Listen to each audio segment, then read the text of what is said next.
আমি হলাম রক্ত মাসি ভূত। আমি রক্ত মাংস সব গুলিয়ে খেয়ে নিই। আমার রক্ত খেতে এত ভাল লাগে, যখন আমি কোনো রক্ত পাই তখন সেটাকে এমনভাবে খাই আর তাতে মুখে চোখে সব জায়গায় লেগে যায়। এমনভাবে আমার রক্ত খাওয়ার ছিঁড়ি।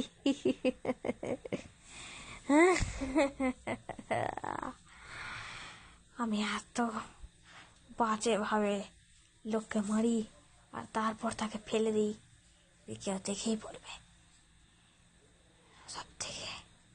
সব থেকে শয়তান আমি।